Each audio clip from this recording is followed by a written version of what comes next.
Assalamualaikum warahmatullahi wabarakatuh.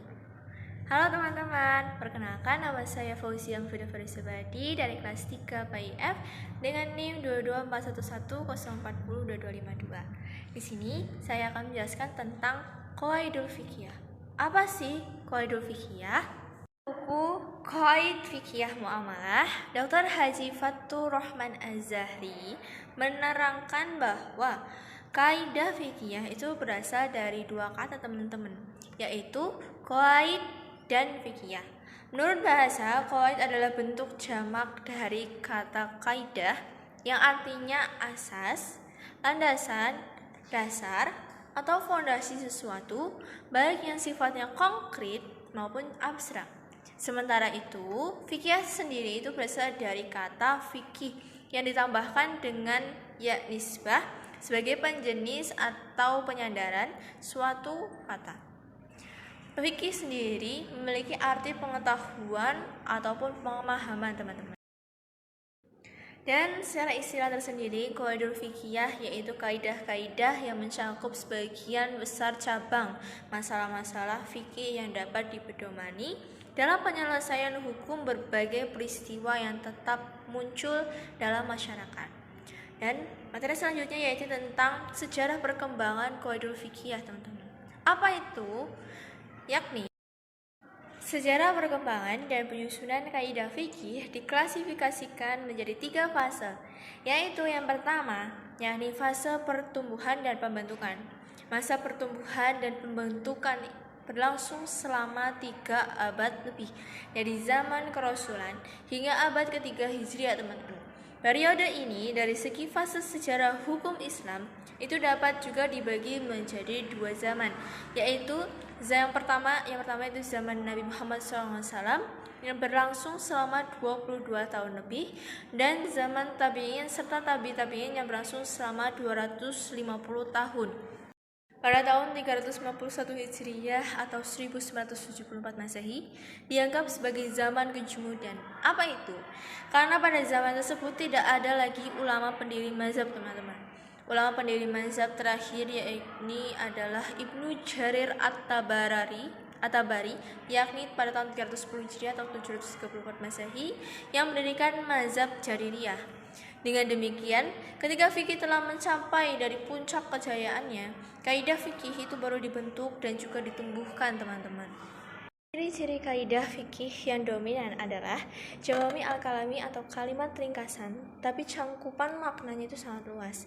Atas dasar ciri dominan tersebut, ulama menetapkan bahwa hadis yang mempunyai ciri-ciri dari tersebut itu dapat dijadikan kaidah fikih.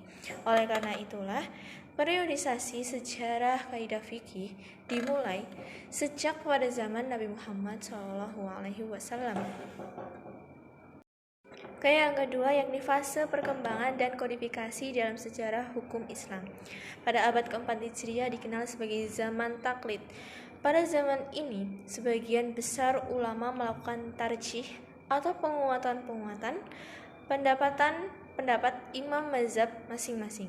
Usaha kodifikasi kaidah fikih bertujuan agar kaidah-kaidah itu bisa berguna bagi perkembangan ilmu fikih pada masa-masa berikutnya. Pada abad ke-8 Hijriah dikenal sebagai zaman keemasan dalam kodifikasi kaidah fikih. Kenapa begitu? Karena perkembangan kodifikasi kaidah fikih itu begitu pesat. Beberapa buku kaidah fikih terpenting dan termasyhur pada abad ini diantaranya yakni adalah Al-Ashbah wa An-Nazair karya Ibnu Waqil Asy-Syafi'i yang wafat pada tahun 716 Hijriah. Yang kedua, kitab Al-Qawaid karya Al-Maqarri Al-Maliki yang wafat pada tahun 750 Hijriah. Yang ketiga, Al-Majmu' Al-Muzab fi Dabt Qawaid Al-Mazhab karya Al-Alai Asy-Syafi'i yang wafat pada tahun 761 Hijriah. Yang keempat, Al-Qawaid fi Al-Fiqh karya Ibnu Rajab Al-Hambali yang wafat pada tahun 795 Hijriah. Selanjutnya yakni fase kematangan dan penyempurnaan pada abad ke-10 Hijriah. Ini dianggap sebagai periode kesempurnaan kaidah fikih. Meskipun demikian, tidak berarti tidak ada lagi perbaikan kaidah fikih pada zaman sesudahnya. Oke, yang selanjutnya yakni 5 kaidah pokok dalam qaidul fikih, teman-teman. Yang pertama, kaidah yang pertama yakni al-umuru bimaqasidiha. Apa artinya? Artinya adalah segala perkara itu tergantung dengan niatnya, tergantung dari sifatnya. Ada 3, yakni yang pertama, tujuan niat. Pada dasarnya tujuan dan fungsi dari niat tersebut itu adalah untuk membedakan antara perbuatan ibadah dari perbuatan adat, dan untuk penentuan atau spesifikasi atau kekhususan antara mandi dan berwudu untuk sholat dengan mandi dan mencuci anggota badan untuk kebersihan biasa. Oke, yang kedua yakni persoalan fikih yang dapat dirujuk kepada kaidah dari kaidah yang tadi disebutkan. Adalah suatu hukum Islam, bidang ibadah dan bidang muamalah dalam arti yang luas. Dalam bidang ibadah umpamanya yaitu bersuci, berwudu, mandi, baik yang wajib maupun sunnah, tayamum, sholat, baik yang wajib ataupun sunnah rawatib, qashar, berjamaah atau munfarid, zakat, sedekah, tatawu, puasa, haji, umroh, tawaf, iktikaf, dan lain-lain sebagainya. Yang ketiga, segala amal perbuatan manusia yang dinilai adalah niat yang melakukannya, yang mengerjakannya, dan amal perbuatan itu mestilah yang masuk dalam kategori perbuatan yang diperbolehkan. Perbuatan yang haram, sekalipun itu dengan niat yang baik, tetap aja itu salah, teman-teman. Tetap aja itu tidak boleh dilakukan, kecuali memang hal-hal yang pada saat tertentu memang dibenarkan oleh hukum Islam pada saat itu. Contohnya dari hukum yang pertama, kaidah pertama ini, yakni saat kita melakukan sholat duhur, asar, maghrib, isya, dan lain sebagainya, itu kita wajib melakukannya karena apa? Karena kita beragama Islam. Atau yang lain, apabila seseorang pernah berkata, saya hibahkan barang ini untukmu selamanya, tapi saya minta uang 1 juta rupiah, meskipun itu katanya adalah hibah, tapi dengan permintaan dari uang tersebut, uang 1 juta itu, maka akad tersebut bukan lagi hibah, teman-teman, tetapi merupakan akad jual beli. Kaidah yang kedua yakni al-yakinu la yuzallu bisyak, yang artinya segala keyakinan itu tidak dapat dihilangkan dengan keraguan. Nah, apa maksud dari kaidah ini, teman-teman? Kaidah ini menandakan bahwa hukum yang sudah berlandasan keyakinan itu tidak dapat dipengaruhi oleh keraguan yang timbul kemudian.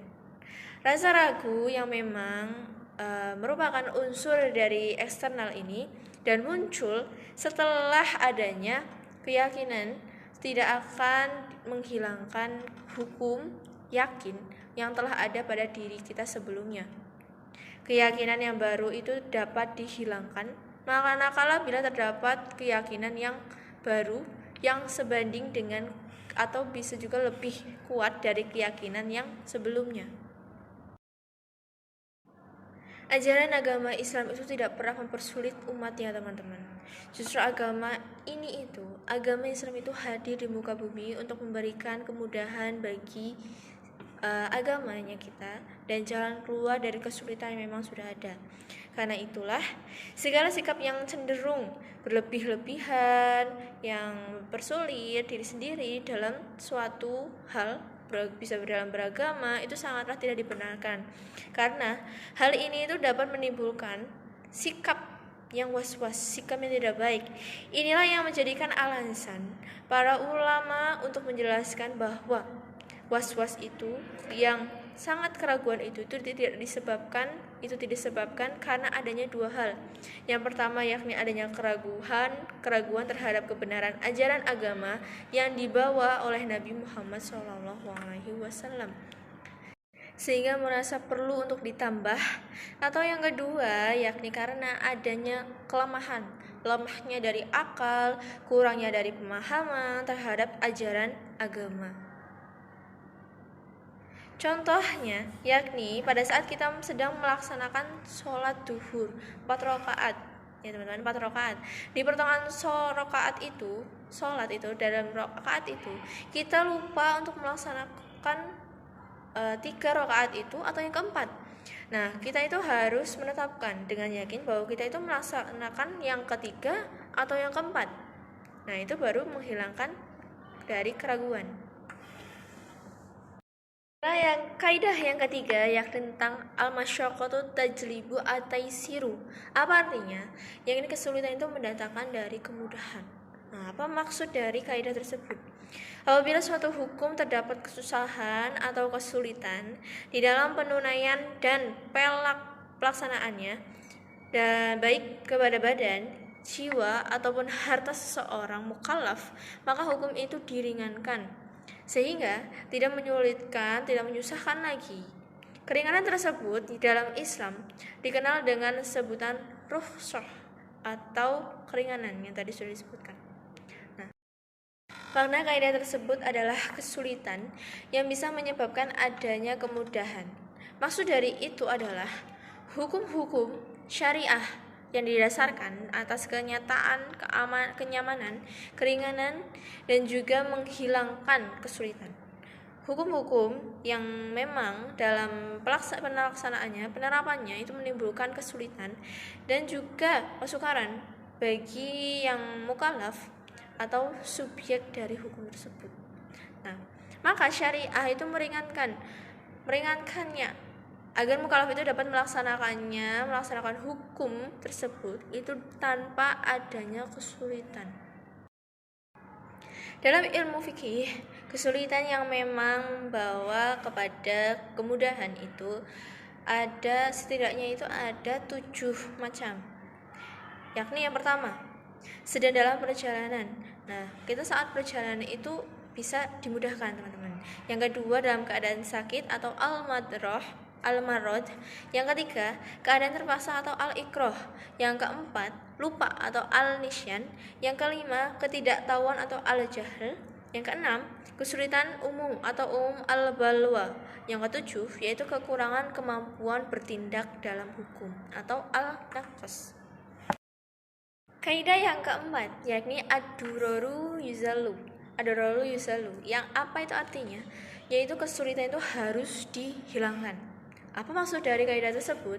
Kaidah tersebut itu menerangkan yakni kemudaratan yang terjadi itu harus dihilangkan. Kaidah tersebut juga berarti bahwa segala sesuatu yang memang yang mendatangkan bahaya atau mudarat itu hendaknya itu dihilangkan. Nah, diterangkan dalam Izzanuddin Ibnu Abdul Al-Salam mengatakan bahwa tujuan syariah itu adalah untuk meraih kemaslahatan dan menolak kemafsadatan. Dengan kata lain, kaidah tersebut itu di atas kembali kepada tujuan untuk merealisasikannya maqasid al-syariah dengan menolak yang mafsadah dengan cara menghilangkan kemudaratan atau setidaknya itu meringankannya. Nah, ada beberapa contohnya yakni seperti kita sedang dalam perjalanan. Nah, pada saat itu juga tepat di bulan Ramadan, maka diperbolehkannya kita itu tidak melaksanakan puasa, teman-teman. Karena apa? Karena kita sedang dalam safar atau dalam perjalanan. Juga diperbolehkannya pada bulan Ramadan itu kita boleh mengqadha sholat dan juga bisa mengqasarnya atau meringkas sholat jika memang diperlukan atau juga memang sudah mencapai dari minimal kilometer dalam perjalanannya itu. Nah, kaidah yang kelima yakni al-adatu muhkamah. Apa itu artinya? Yakni adat kebiasaan itu bisa dijadikan sebagai hukum. Nah, apa maksud dari kaidah dari tersebut? Yakni makna kaidah di atas itu, makna kaidah yang tersebut itu adalah adat baik secara hukum, secara umum maupun secara khusus itu dijadikan sebagai landasan hukum untuk menetapkan hukum yang memang syara dan tidak ada nasah yang menyelesaikannya. Arti dari kaidah ini adalah bahwa adat kebiasaan yang berlaku dalam budaya dan masyarakat itu tertentu bisa dijadikan sebagai pijakan dalam mencetuskan sebuah hukum.